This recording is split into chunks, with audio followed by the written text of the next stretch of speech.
What's up, everybody? Welcome to Philly with John Marks on PHLY. As always, brought to you by Bet Parks and Central City Toyota. A lot to talk about today. Going to be a fun show. Happy Monday. Shout out to everybody that's watching live on YouTube every morning from 8 to 9 a.m. Our chatters, our mad chatters that get involved in the show. So if you're watching later on, that's perfectly fine. But if you're able to tune in live at 8 o'clock, we have a whole community of chatters that get involved in the show. So we shout out to everybody that watches on YouTube live or later on. Our audio podcast listeners, shout out to you guys as well, as we have a lot to talk about here. Little bit later on in the show, we're going to play the Philly Feud, and it has a Delco flavor to it. Because joining me on the show today is my nighttime. If you don't know this, I do some nighttime streaming on YouTube. And my co-host for that is Delco Steve, who joins us live from Delco right now. Delco Steve, how are you? Good morning, John. What's going on, man? You look good. Very handsome. The hair is very Delco. Got a fresh man. You got to represent. Got to represent. You have a nice smile, nice white teeth. Now, are they veneers or are they your natural teeth? Nah, all natural, baby. Man, my teeth are terrible. All natural. I need to get veneers for that.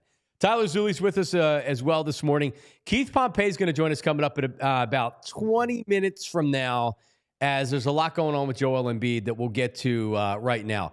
Also, coming up, and Steve will do this. I don't even know if you know this, but I had a medical emergency prior to the show on Friday that we'll talk about in 10 minutes, all right?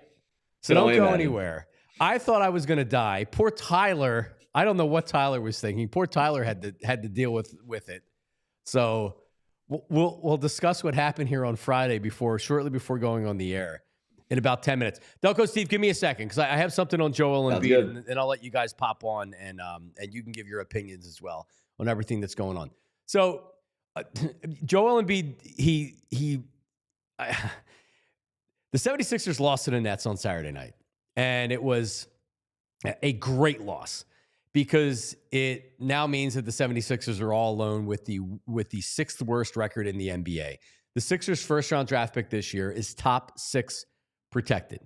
So if they get the 6th pick, they get to keep their pick. If they get the 7th pick, because the lottery screws them, they don't get to keep the pick. It goes to Oklahoma City. Yep, Oklahoma City. Thank you, Al Horford. It was the trade to take Al Horford off the 76ers' hand and his contract is what netted OKC, the 76ers, potentially first-round draft pick in 2025.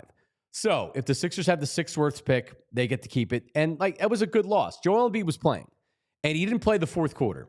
And the headline after the game, or the headline the next morning, was Joel Embiid benched in the fourth quarter, and he didn't speak to the media. He left without comment. And it was a lot of oh, Nick Nurse, he's showing Joel Embiid, you need to put your best players out there on the floor, and Embiid wasn't that. Can we cut the crap for a second? Does it really matter if the Sixers win the game or lose the game? I saw Barstool Philly had a tweet after the game that said that this is like an all-time low for the 76ers. Why is it an all-time low? It was a good loss because they lost to the Sixers at the buzzer. They lost to the Nets at the buzzer. Who cares? It was a good loss. This is an all-time low. No, actually, this whole season has been an all-time low. Not losing to the Nets. That was a good loss. Joel Embiid didn't play in the fourth quarter, and I don't believe for a second that Nick Nurse benched him. I think Nick Nurse saw what the rest of us saw, which is a player that shouldn't be on the floor. This isn't where Nick Nurse said, go sit down, Joel. I'm not putting you out there. I think Nick Nurse is protecting Joel Embiid from Joel Embiid. So here's the only real question with Joel Embiid. Why the hell is he out there playing right now? Why was he even in the game? Why has he continued to try to play this season? Oh, and I think there's a lot of people out there that may think, based on the comments that are being said out there, is that the Sixers are trying to get Joel Embiid to play. Not that they're pressuring him, but they're certainly saying, no, we need you out there. We're still trying to make a push for the playoffs. Daryl Morey came out and said that they think that the knee's going to be okay and they won't need just managing the knee, and doctors think it's going to be okay. And he's probably trying to protect his tuchus, considering the contract they gave Joel Embiid prior to the season. More on that in a second. But why is Joel Embiid playing? And now I'm seeing a lot of people after Saturday night's game saying, all right, shut him down. This is ridiculous. Shut him down. It took you Saturday night's game to realize that Joel Embiid shouldn't be playing? Do you not see what he looks like out there? Now, Joel Embiid comes out and he says, oh, well, I'm trying, but the knee obviously isn't right, and I need extended rest, and I probably need surgery. So he's saying that while the Sixers are saying, well, we think he's okay, and he may not need surgery, and we think he's okay. So what is going on? We're going to talk to Pompey about that in about 15 minutes or so. Now, here's my read on the situation. That the 76ers are completely powerless. They've been powerless since training camp, since prior to the season, post-Olympics. Joel Embiid and his camp is dictating information that's being put out about his injury and more or less when he's playing, his training regimen, his physical therapy, what doctors he's seeing. The Sixers are powerless. Keith Pompey said this on this very show right at the beginning of the season when I said, what the hell is going on? And he said that Joel and his camp are very sensitive when it comes to the injury. Joel doesn't like when people are questioning, he's injured again. What's going on? He's always injured. He's injury plagued, all that stuff. So Joel coming out and saying, oh, well, I'm trying and I'm giving it my all and obviously not at 100%. He's almost self-sabotaging himself. I don't think he's trying to throw the team under the bus. I don't think that. I think Joel Embiid is trying to say, look at me, I'm injured, but I'm trying, which is actually the case. He's injured. He has a chronic knee injury. What are we talking about here? Joel Embiid's not going to be healthy this year. The odds are he's probably never going to be healthy.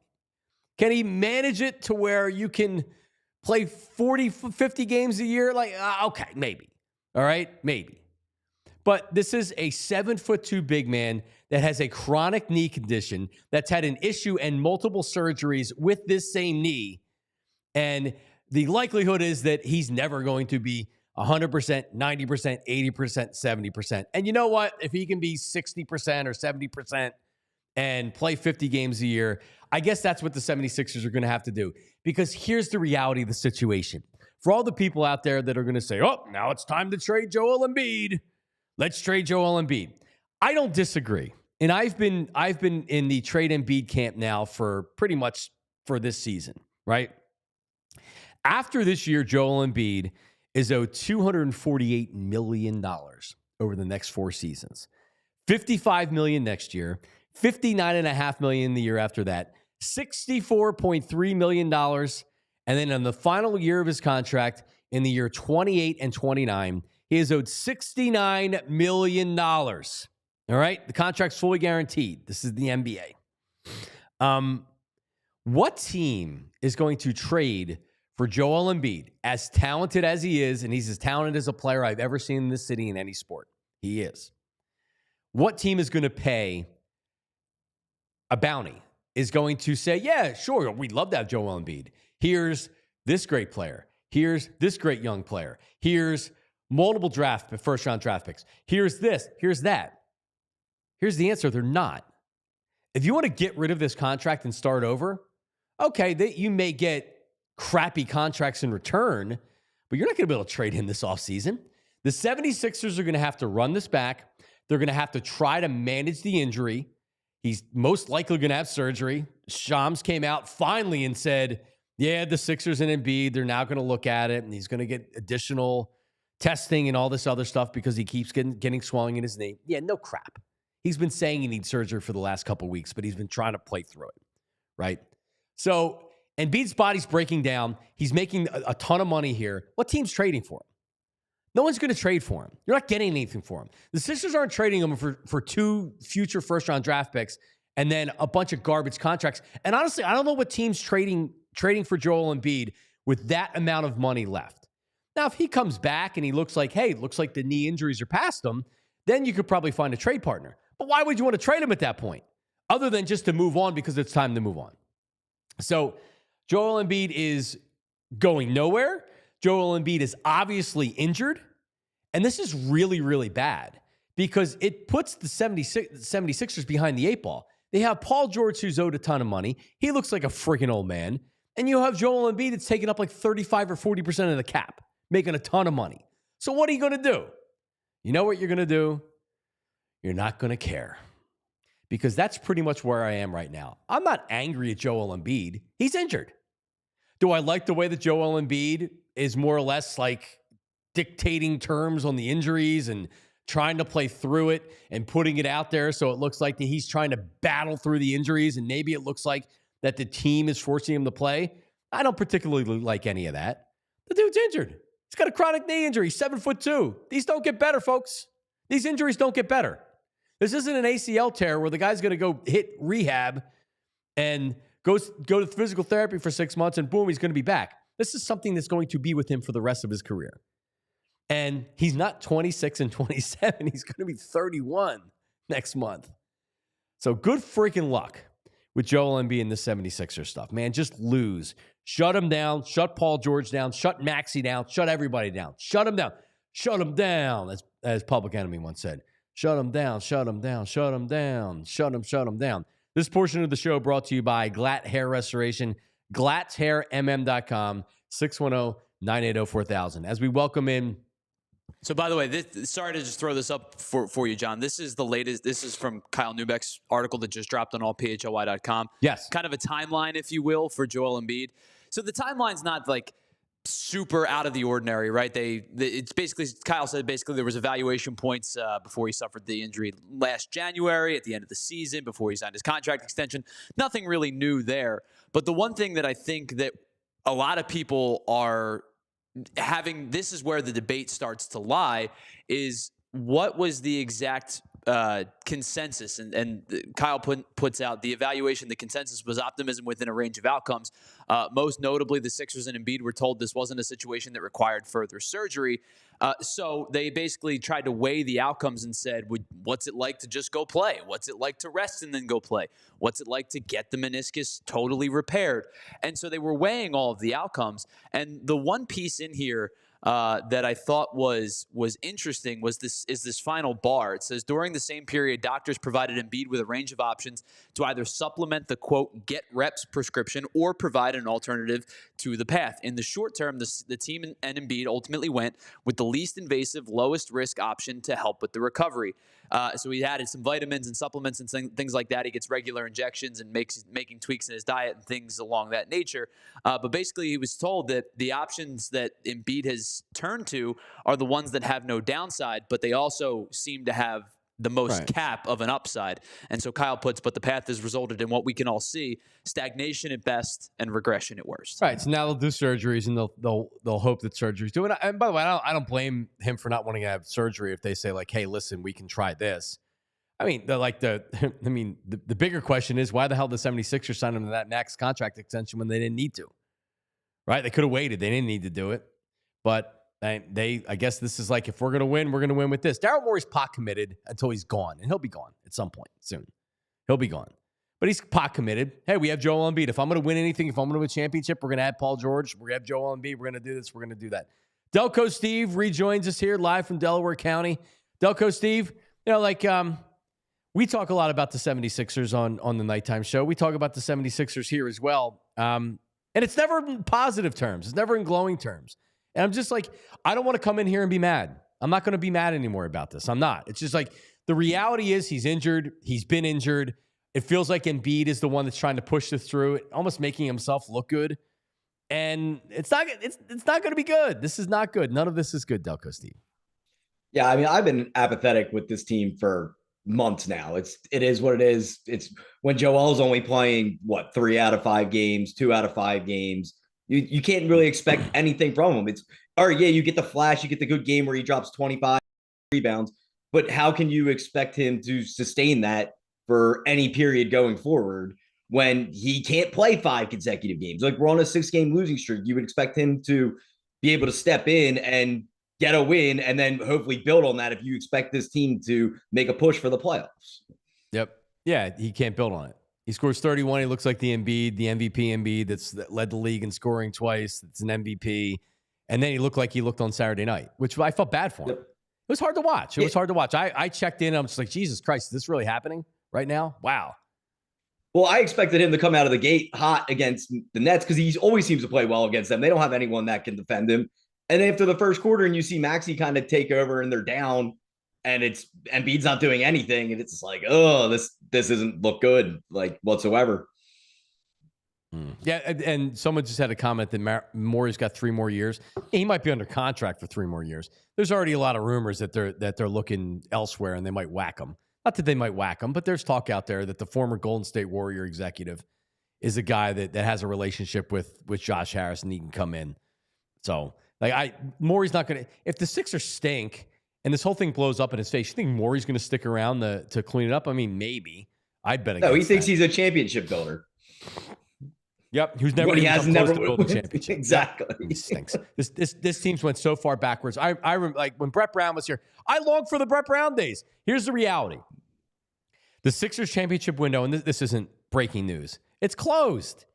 Their best chance with Joel Embiid is long gone. It's long past. They had a chance. He was healthy enough. He was playing enough. They had complementary pieces. They had good pieces. They had good teams with Joel Embiid. It's done. It's over. It's over. And it sucks. Sucks. Yeah, it peaked with the Toronto Raptors year when Toronto went on to win the championship, and it's been downhill since then. It certainly has. Delco Steve, on Friday before the show, and we'll have more of this with Keith Pompey coming up here in a second. On the show on Friday before I came on the air, so it's like usually 7:15, 7:20. We're in here and we're getting ready for the show, and Tyler and I are going over audio, and we're kind of planning out what we're going to do. And I got into this coughing fit, and I strep throat again. But like, I wasn't really like Tyler. I wasn't like heavy coughing. No, I just like when you started coughing on Friday, I'm like, it's just a play of, he had strep throat early in the week. It's probably just the lingering, side effects of that a little bit. So I didn't even think anything of it. I was back here cutting clips and doing work, and I'm like, it'll be okay. Yeah. So I just couldn't stop. And people have gotten to the cough where like they can't stop the cough. They can't stop the cough. We didn't have any water here. There's water here now. There's nothing for me to drink. So Tyler goes and gets me what was left of a 2-liter of orange soda, which was like this much of the 2-liter that was left. So I'm drinking that, and actually I got paper towels because I wasn't throwing up, but like there was like just like mucus and whatever coming out, and it was like, so from there I stopped coughing, but then I felt like I was going to throw up. So I spent like 10 minutes, and I'm like, Tyler, man, I don't feel well. I feel like I'm going to throw up. And now I'm fighting nausea.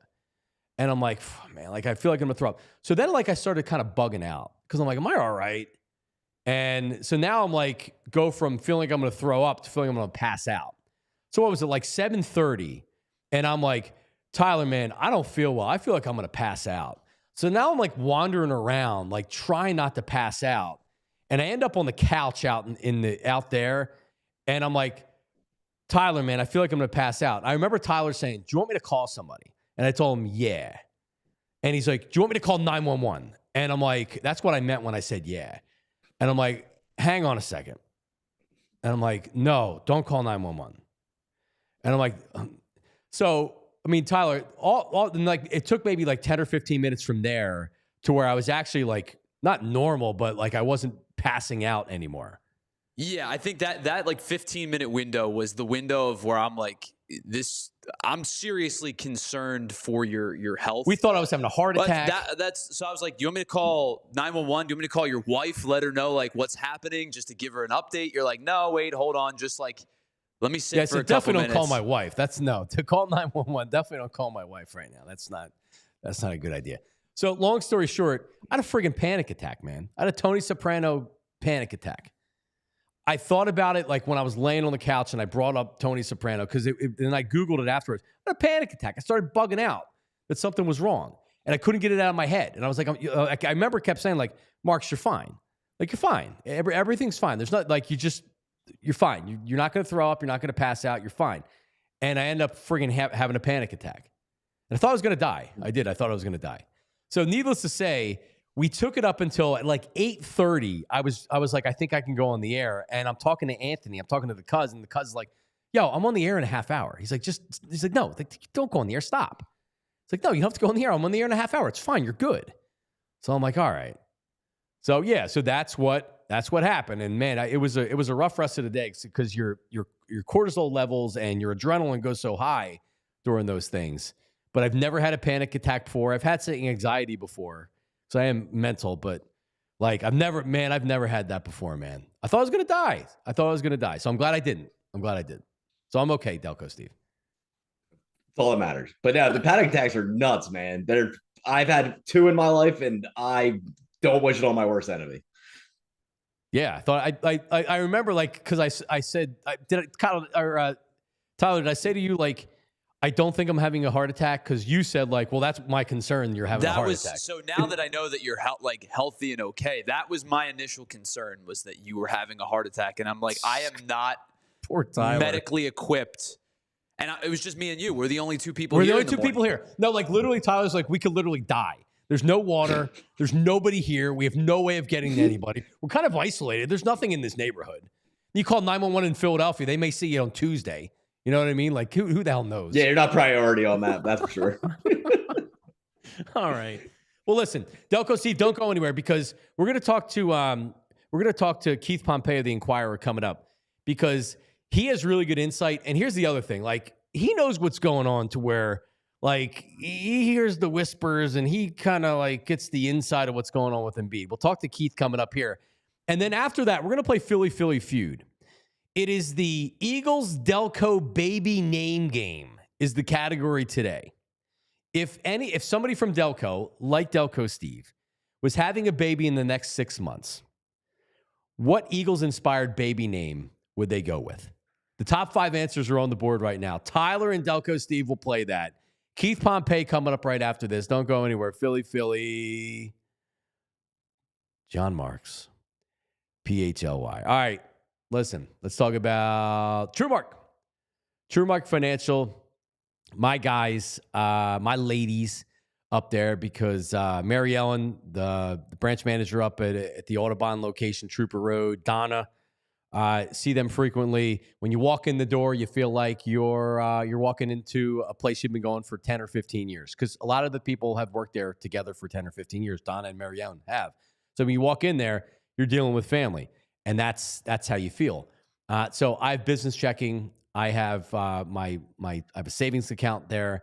Amazing, right? But also with TrueMark right now, and it's a big reason why you got to get with them is they have a great deal. So if you're going through right now the regrets of holiday shopping, and you're saying like, oh man, well, listen, I'll pay $200 off this balance.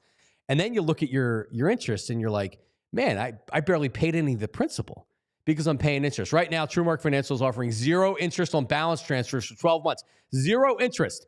So you transfer the balance from your existing institution to a TrueMark Visa credit card to take advantage of the offer. So you pay down, not interest. You pay down the balance. You don't pay interest. That's what I do. You can do it as well. Got to get in, though. A couple more days. It expires February 28th, 2025. Visit TrueMark.com/compare for full details and to apply today. TrueMark Financial, federally insured by NCUA, equal opportunity lender. Terms and conditions apply. All loans subject to approval. 3% balance transfer fee applies. Standard rates apply after the promotional rate. Hoo-ah. All right. Glad Hair Restoration. I'm actually headed up to see the hair team tomorrow at Glatt Hair. And why do I do that, you say? Well, I like to go up and I like to hear what people are saying. When you reach out, there's the before and after. If you're watching on YouTube, there it is. Look at that hair. Look, it's going back. And that was taken 12 years ago. Look at that front, the gap in the front. I don't have Delco Steve's hair. Now look at the after. That's holding my baby Bella after she was born. Right? Look at that. That's real results. So if you're in the algorithm on Instagram or Facebook or whatever, where you see some guy with this big head of hair and he's spraying, so he's like, whoa, look at these, like, oh, what's the before after? Let me see how he was balding before. They don't have the before picture. They only have the after picture. That's because those results are crap. They're not true. That's real results. You can't lie with before and after pictures. And that's what I have. And that's what I have right here. Glatt Hair Restoration. If you are suffering from hair loss, and it's not just about restoration, it's about innovation. There's a lot of things out there right now in the market, like something called a TED treatment, where where it's thinning and shedding right here and right here. It reduces it. Because like if you're halfway comfortable with how your hair looks right now, you just don't want to lose any more hair. That's maintenance. You can keep your hair. You may not have to get to restoration. But if you were like me, where like, hey man, I've lost too much hair as it is. Let's fill it in. That's what I did as well. 610-980-4000. 610-980-4000 or the website, more before and after pictures of me and many others, glathairmm.com. GLAT hair MM.com. Hoo-ah. All right, we're back. 76ers with a great loss on Saturday night. We need that lottery pick. Unfortunately, the lottery can take the pick away from them. Even if they finish with a top 5 or a top 6 worst record, they can easily lose that. Is Keith Pompey from the Philadelphia Inquirer with us right now, who covers the 76ers, the rest of the NBA? Keith, what's going on, brother? How are you? Hey, what's going on, fellas? How y'all been? Good, man. Good. So, all right. I think you know what happens once you get into the Eagles season, and if you can take Steve from the screen, it's okay, Tyler. We get lost in the Eagles season, and it was a Super Bowl run, so we kind of get away from the 76ers and the Flyers and everything else, and we focus so much on the Eagles. Now that the Super Bowl run happens in the parade, now it's like, oh, okay, what's going on with the Sixers? And what's going on with the Sixers isn't great. So I guess my question to you is, well, let's start with this. Do you believe Joel Embiid's played his last game of the season? Yeah. I'm. It's funny. I thought that maybe it would be a couple more games. Like I was actually thinking that the Knicks game or probably 2 after the Knicks, but after what I saw Saturday night, yeah, I think this could probably most likely will be the last game of the season.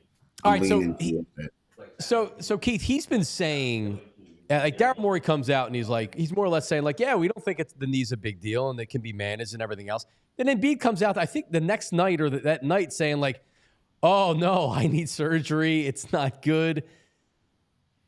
Why is Embiid coming out and saying, I'm trying, I'm trying. You can obviously see things aren't right. And then the 76ers have already said things are okay. Is Embiid in his camp dictating everything here? Do the Sixers have any control over him playing? Is that why Joel Embiid is playing right now? Why is this situation being handled the way that it is? That's a great question, because I do believe that Embiid does have some control over what's going on, a lot of control. Like just to give you some little background, a lot of times when they say, when Embiid's going to play and this and that, and we look at Nick Nurse like he doesn't know what he's talking about, is because the ultimate decision often comes down to what Embiid wants to do, right? I will say this: that whole thing that you talked about with, Daryl Morey saying that Embiid doesn't need surgery, right? And then next thing you know, the next day, we were at Marquette's practice facility, and Embiid had a one-on-one with Lisa Salters, and then the following day she comes out and say what she says. To me, it's kind of like Embiid probably saying, look, I heard what Daryl said, but I want people to know that my knee isn't right. And the fact that he came out and said it after Thursday's game again, right? It leads me to believe that he's like, look, they want me to play, but I'm not right. I'm not ready. I can't do what I want to do. So I feel like when you say stuff like that and fans see it, and what I'm pretty sure on your show and every other show, and I was writing, they need to just shut this big guy down. He's not playing close to the level that he's at. So I do think that he had some control over the narrative that was coming out. Look, I do need surgery. So the implication is they're pressuring him to play, and he's clearly not healthy, and he knows that he said he needs extended rest. He says that he probably needs surgery. He said that he's not right. And do you believe the 76ers are pressuring him to play? I mean, Keith, anybody that's watched him playing, and it shouldn't have taken Saturday night's game to come to this conclusion.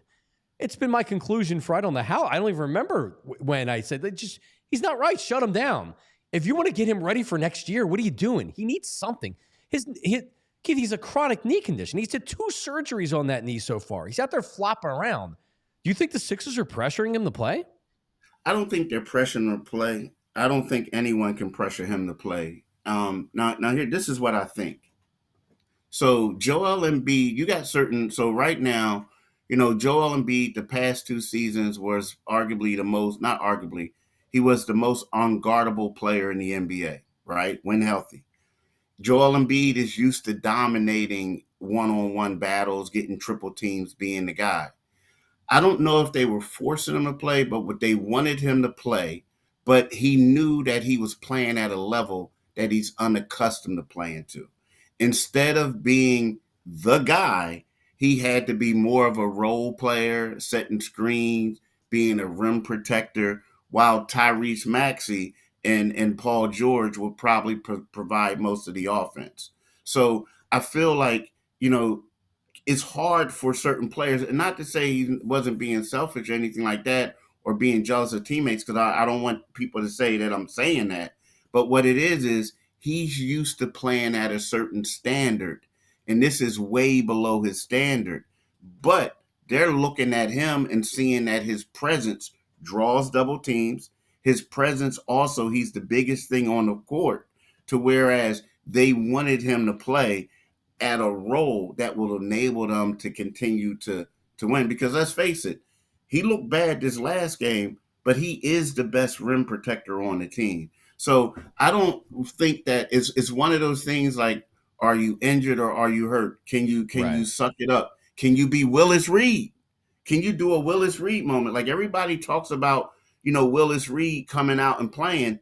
Yeah, he made his first basket, but aside from that, he didn't do anything. But his presence lifted the team. So to me, that's what I feel like. I don't know if it's forcing him to play. It's just like, look, bruh, you're not going to be the guy, but we need you to help out and be a team guy.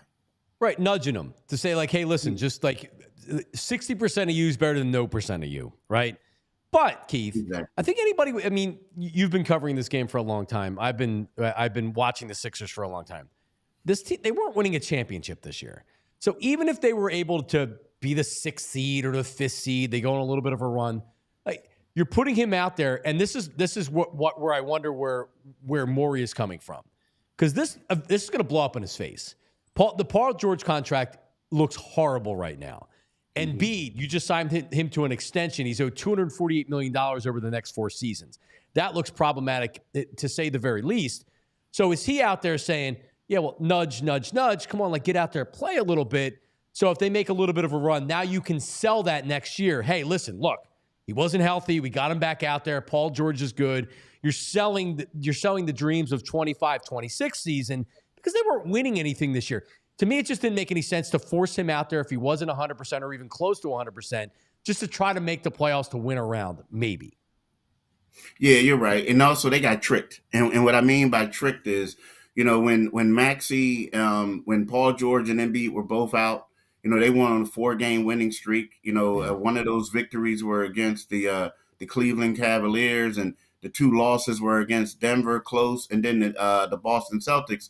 So they're looking at it like, okay, now, if we do get Paul George back and we get Embiid back, maybe we can, go on a run in the playoffs. Nobody wants to face us. And then the reality came, and when those 2 guys came back, and after they made these trades, the team got worse, right? Yep. So, you know what I mean? So, like, yeah, you're right. Like, they were looking at it. The Sixers were like, yeah, it looks really bad right now, but we're looking at the Knicks can't really beat an elite team. We already beat Cleveland. We beat Boston already. If we get our guys, our big 3 together, and at that time, remember, they were 7-3 when all 3 of them played, right? So they were like, okay, we can salvage this. We can salvage this. But it just went left right after that. It literally went left after that. Because the problem is, while you were playing competitive against those teams, you can look at it like, was those teams really taking y'all seriously in those games? But right. the teams who you think that they should be able to beat, Detroit, Brooklyn, all those squads that are like lumped in, you know what I mean, that could be in play in contention, they were the ones that's taking it to the Sixers, those young squads. So, that's why it looks bad right now. But yeah, you are correct. They were trying to salvage the season, get ready to build. But to be honest with you, you just have to admit to the mistakes that you made, right? With the Paul George contract, with giving Embiid the extension. and just shut it down now and try to see if they can be healthier next year and see if it could work out. So why did Daryl Morey and the Sixers give Embiid the extension before they had to? And our own Kyle Neubeck has something up allphly.com kind of detailing the different scenarios and the road that they chose to do, which was not surgery. Morey has been on the record saying that they thought that with that they could manage it, that it wasn't going to be a problem, the knee wasn't going to be a problem, and then right away it's a problem. Why did they give the contract now? Why didn't they wait? Well, it's two ways to look at it. So it's two ways. Now, let's just say if you felt like Embiid was going to be an elite player, go back to being an elite player, but you wait another year to give him the contract extension, well, he's going to get more money. I mean, everybody's talking about the last year of this deal. Well, if he would have waited another year, which I'm glad it's not me, because I probably would have said, let me wait another year. And then I wouldn't have had anything. But if he would have waited another year, he would have been making over $70-something million that last year. It would have been crazy. So what you do is you feel like, okay, it's one of those things where, we looked at what he did the last 2 years. Let's just commit to him now, get it over with. And then it's going to be one of those things we don't have to worry about him saying, hey, if I'm not happy, I'm going to leave, I'm going to do this. There's a lot of different scenarios. But now when you look back at it, it looks like a bad decision, like malpractice. It's like, here's a guy who, came back the final 7 games, got hurt within those final 7. He goes to the Olympics and you gave him this money and he's not even ready for the beginning of the season. And not only that, the stuff is fully guaranteed. So it just looks like a deal that, wow, that they really agreed to it. But again, it's when you think about it, it's like, if I give them this money now maybe I would have had some protections, but if I give them this money now, it's one of those things where in the tail end, the following year, I don't have to pay him upwards to $70 million. I'll get out of it a year earlier. All right, Keith, last thing. Do you think Daryl Morey's job's in jeopardy here? A couple weeks ago, you started hearing the name Bob Myers, who was an architect of the Warriors run, who had, I guess, last year or the year before had left, and now he's working for ESPN. He's got a relationship with Josh Harris. Do you think Daryl Morey's safe? You know what? I think that's a great question, and I would say no, right? But at the same time, I would say it depends on how much money Josh Harris wants to put out. And the reason why I'm saying that is because he just gave, for instance, he gave this guy an extension last year, right? And when it would have been easy to say, you know what, no offense, but we're not going to give you an extension, maybe give you another year or what have you, and then see how you do. But I feel like the fact that he gave him that money, and Bob Myers is a guy that you're going to have to pay. Not only that, he's a champion executive. He's also getting that ESPN money too, right? So are you willing to pay Bob Myers and pay Daryl Morey the remaining years of his contract, especially when you have money tied up in the Redskins, who outside of the Eagles might be the second best team in the NFC, right? So with that being said, it's kind of like, I'm pretty sure you want your money to go to the team that's closer to winning the championship in your eyes. So are you going to tie up money with paying two presidents of basketball operations when your focus is on the Redskins or the Commanders? On the Commanders, getting them over the hump. So to me, it's just about how much money he wants to pay out, because I think that when we talk about Joel Embiid getting the extension, now a lot of people are going to talk about Josh Harris giving Daryl Morey the extension. Yep. My guess is that Morey gets a chance to clean this up in another offseason, and he probably ends up just piling more crap on top of this to try to make it work. And then after that, if it doesn't work, then you're screwed anyway, right? If Embiid can't play and this is what you're going to get out of Embiid, and you have Paul George, They're not going to spend $35 million a year to pay Myers and to have Daryl Morey. They'll just get rid of Morey and they'll have Elton Brand run the team for a couple years or something. But yeah, I think Morey gets one more shot at it. He does. The Paul George contract looks really bad right now, Keith. It does, man. It looks bad. The only concern about this right now, the state that they're going into. So let's just say if they don't make the playoffs and they probably won't, but they shut Paul George down, and then all of a sudden it's about you don't have money in the cap. It's all about the draft. It's about this and that. Well, Daryl Morey wasn't one of those executives who really believed in the draft. A lot of his stuff came down to free agency, trades, whatnot. So it's kind of like uncharted waters. Now, again, they had some picks, but it's kind of uncharted waters in regards to like rebuilding that way. And, is unfortunate because it seems like the ship has sailed in regards to their championship window. And when Daryl Morey came here, he did sort of get them out of a rut with the Al Horford contract. But at the same time, now that contract is haunting them. That trade is haunting them because the pick that they're giving up is the protected pick is the one that they gave to OKC to take on Al Horford. So, it's a tough situation right now for the 76ers. And yes, he could stay to try to clean it up. But, it just looks doom and gloom, man, really, because you have two contracts that is hard to trade right now. And Maxey is the one guy that people will want. But why would you get rid of Maxey? It doesn't make any sense. Nope. And you can read about that. Keith wrote about that Inquirer.com or pick up the paper. He wrote about that Al Horford trade that now the 76ers may lose their first-round draft pick. Read Keith, Inquirer.com. Keith, thanks, buddy. Always good to talk to you. Thanks for having me on, my man. You got it, buddy. Keith Pompey coming back with Philly Feud. Eagles, Delco, baby name game. Top 5 answers are on the board right now with Delco, Steve, and Tyler. Don't go anywhere. Philly 2-2. Back after this. Wow. All right. Central City Toyota. All right. I think Uncle Jamie's going to jump on tomorrow. He's got a lot of things to say. All right. But Central City Toyota, on Wednesday, I got to go over because I need the oil change, so I need the car serviced. But also, I got someone smashed my car door, and he's going to try to buff it out. And listen, that's the kind of service you get at Central City Toyota. 55 years in Chestnut Street, on Chestnut Street, in the heart of University City.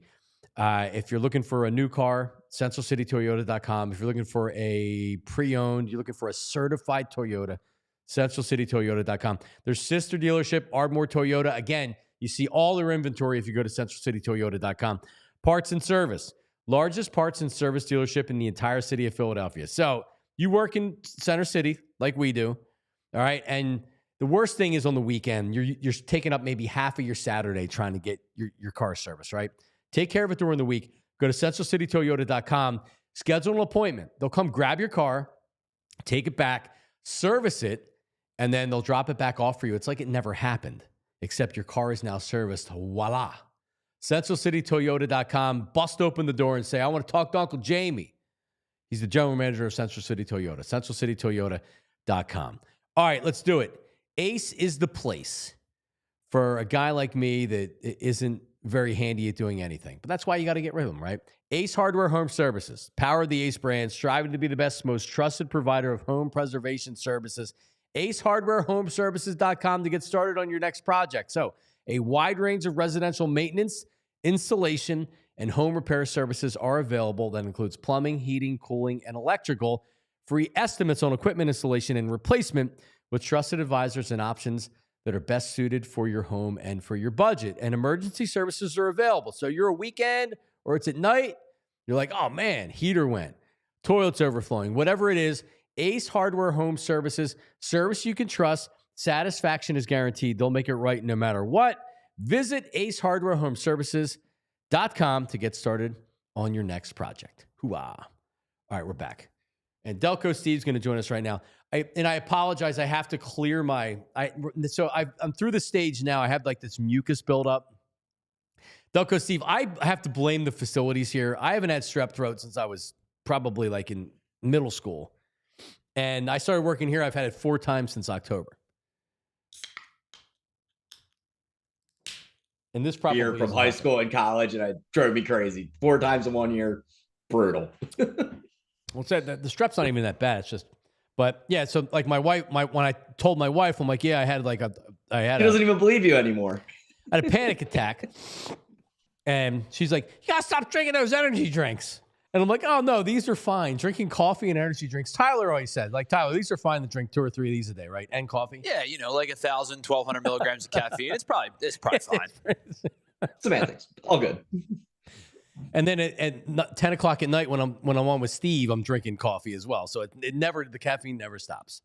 But anyway, so Delco Steve, you were expecting your first child, a baby boy. When is your lovely girlfriend Erica? When's she due? Mid-July.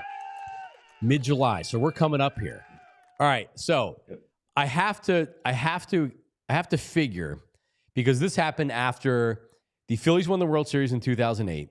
And then when the Eagles won the Super Bowl in 2017, there were a ton of Carsons afterwards. Even though Carson didn't play in the Super Bowl, I know people personally that name their children Carson, boys and girls, and dogs as well. Like sometimes you do the dog. So we are going to play the Philly Feud. And we're going to put the top 5 answers on the board. Tyler and Delco Steve are both going to play. All right. The top 5 answers are on the board. We asked 100 residents of Delco, if you were or are having a baby in the next 6 months or so, what Eagles-inspired baby name are you going with? So once again, if you're having a baby in the next 6 months, what Eagles-inspired baby name are you going with? I put the top 5 answers on the board. I'm going to let Tyler start because he's not from Delaware County. He's a Bucks County guy. Tyler, go ahead. So I think that the way that I'm playing this is big time players or somebody who made big time plays. Now, in this case, I think that combination's probably the same. But I think the big time play is the pick 6. I'm going to go with Cooper as it's going to be on the board. Cooper is number 1 with 90 out of 100. Cooper. Of course it is. It's not even close, Delco Steve. Number 1 answer. You know why? It can also be used for a girl, right? Right? It's a unisex name. Yeah, You could go so. Cooper. Yeah. Sure. Yeah, why not? Yeah, you could go Cooper. All right, I'm going to pivot to you, Delco Steve. So number 1 is gone of the 5. All right, well, if we're going to go with that being, it could go boy, girl, I think Landon would be a good one for Dickerson. Landon for Landon Dickerson. Survey says ding. Number 5. Man, that's a pull. You went with Landon. Man, all right. Only because it worked both ways. It works both ways. You're right. No, and listen, this is what the people of Delco are saying, not me. All right. All right, we'll go back to Tyler Zuli. Tyler. Yeah, always the quarterback's always in play. Let's go with Jalen. Jalen. Survey says ding. Number 2, because also could be Jalen Carter. So Jalen Hurts, Jalen Carter. Now let me ask you a question. Does is Jalen work for a white baby? Can it work? I think it can. I think it can. Okay. All right. I don't know any Jalens, any white Jalen babies running around. I know a lot of Carson white babies running around. All right. So that's number 2. So we have Cooper, Jalen, and Landon at number 5. There's 2 left. The 3rd answer and the 4th answer.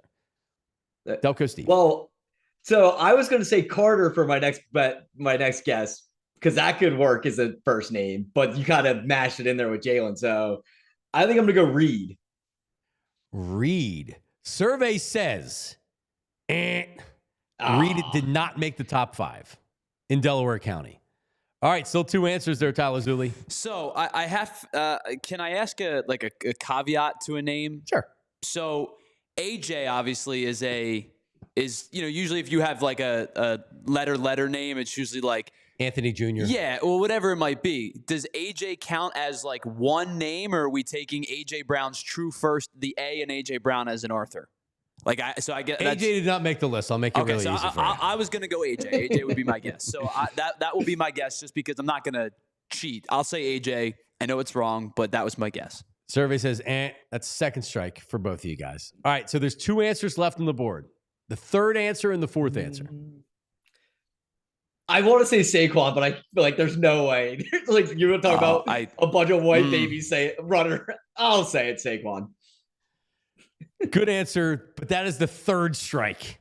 Incorrect. Come on. All right. It did listen, and like it didn't make the list. I can say that, but it wouldn't be a bad name. Why not? But it didn't make the list. I would just love to see a bunch of little white kids running around with the name Saquon. All right, well, you didn't get it in 5, but Tyler, go ahead. Thinking of, again, of big plays, does Nolan make the list?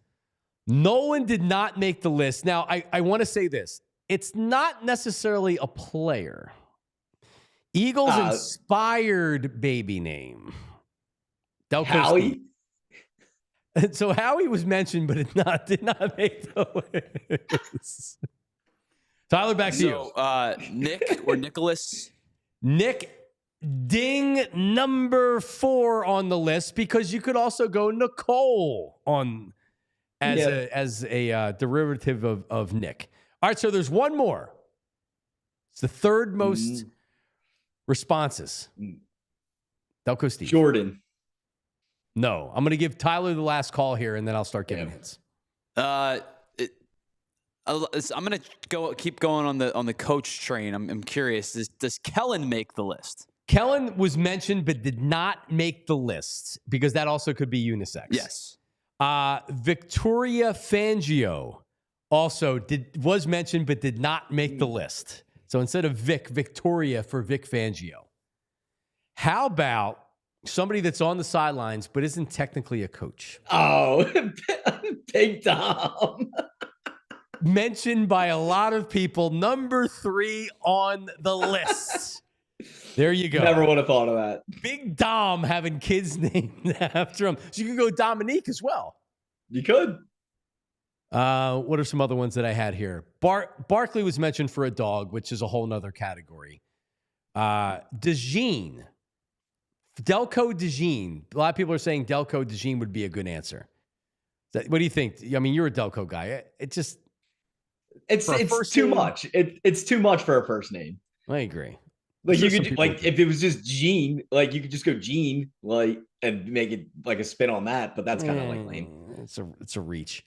Pat Egan, it says that his wife, the next kid, it's going to be Jalix. Their next child is going to be Jalix Egan. So listen, so I love it. I am admittedly biased because my son fits this bill, but I think having an X in your name is very cool. Yeah, I agree. I completely agree. Now again, I wanted that. Got shot down. My son has an X in his name, so like I'm biased by it, but I think it looks cool. All right, well there you go. Yeah, like Jackson with an 8 with an X in it. I'd be that's actually like Paul Jackson. He used to be on the radio for WMMR. Yeah, that's awesome. All right, well there you go. And there's going to be Coopers running all over the place, brother, all over the place. Now, have you guys, Delco Steve, have you guys released the name of your son yet, or is that something that's still going to be put out there later?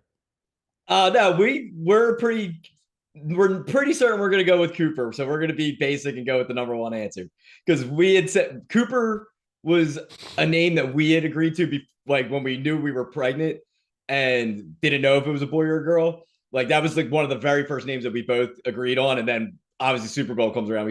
We both say, well, if DeJean scores a touchdown, we're going to go Cooper. And what do you know? Touchdown.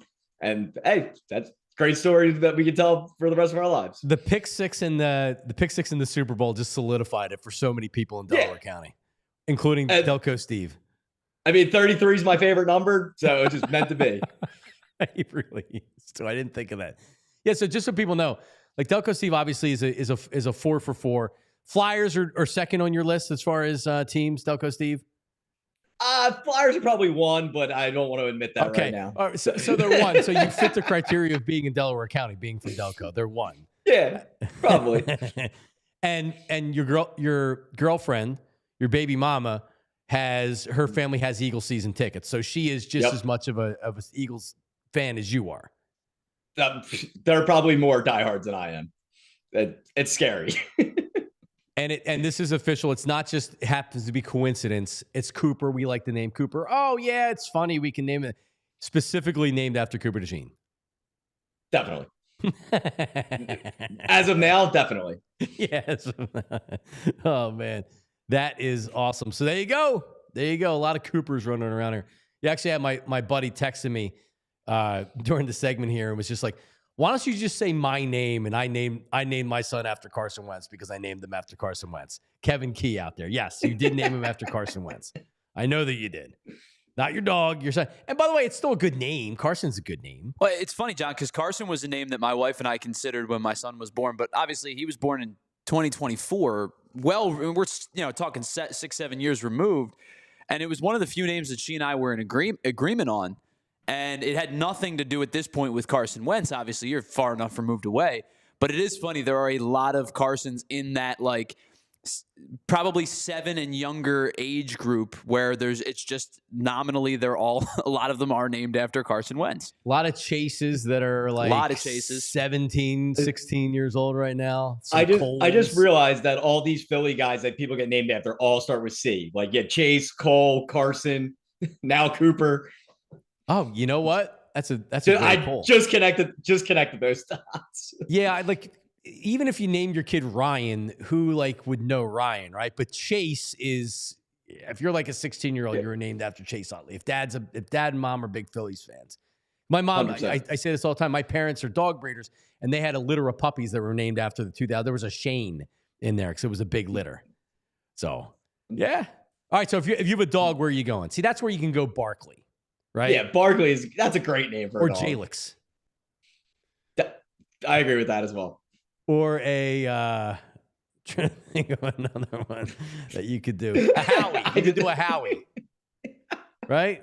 I don't think there wasn't any Dougs after the Eagles won the Super Bowl in 2017. Nobody said, I'm naming my kid Doug after Doug Peterson. Nobody said that. John, one player's name I'm surprised didn't come up or make the list because it's a pretty common name and because of the fact that he might be retiring. I'm surprised there was no Brandon mentions for BG. Yeah. You could even do his last name. Graham would be a cool name. Ooh, but Pat Gallen, actually, his son's named Graham. Because when he puts the pictures on Instagram, he says Instagram for him. Nice pun. Yeah, that's very good. All right, well, Delco Steve, thank you. Next time we have you on, we won't have a guest that day. So we can just talk about all the things. I don't feel like people get the foot that don't watch us at night because we go on Wednesday nights normally at 9 p.m. and you get the full Delco Steve effect. But I mean, at least the visual is there. You're as handsome as ever. You got the perfect Steve haircut, tightly groomed. Appreciate it, my man. High and tight. The check's in the mail. All right. Well, there you go. Now, do you have to go to work today? I am going to work today. All right. Well, go to work. We appreciate it. Everybody that's watching on TV right now, head on over to allphly.com to watch the rest of the show. All right. Which isn't going to be a whole heck of a lot. Yeah, Victoria Fangio. Like Vic. Vic's a good name. Like if my last kid was going to be a boy, you know what name I would have went, Tyler? What's that? Lou. Okay. Lewis. Is there a family member or just you guys liked it? No, I don't do family members. I wouldn't have named the boy after me. No, I'm not a. That was legitimately my immediate reaction when we found out it was a boy. I'm like, absolutely no chance on this planet. Yeah, we will have a Tyler Jr. It's not happening. I hate my name. I'm not making another kid named Tyler. Oh, I've told my parents that before. I'm a junior. Yeah, I it's just like I don't love my name, and then on top of it, like I just think for me, I wanted him to be his own person. You know what I mean? And allow him to grow as an individual. I see somebody saying there that Howie would be a dachshund. If Howie was the dog, what dog would he be? See, I would be a Jack Russell Terrier. You know, often they say the owners look like the dogs that they have, right? And I had a Jack Russell, my Lexi, for many, many years because I'm like, they're small and yippy, kind of like me. So I don't know why Howie would be a dachshund. That's pretty good. Shout out to everybody out there.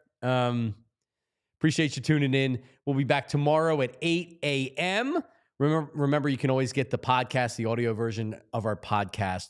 Just search Philly with John Marks wherever you get your podcasts. And we're always available on YouTube. You don't have to watch live every morning at 8 o'clock. Watch at your convenience. And remember, subscribe, like, comment, get us out there in the algorithm so people can watch us grow and get to know the show. All right, flip over to Ant. He is live right now. We'll talk to you tomorrow live at 8. See you. We all silly like the mayor.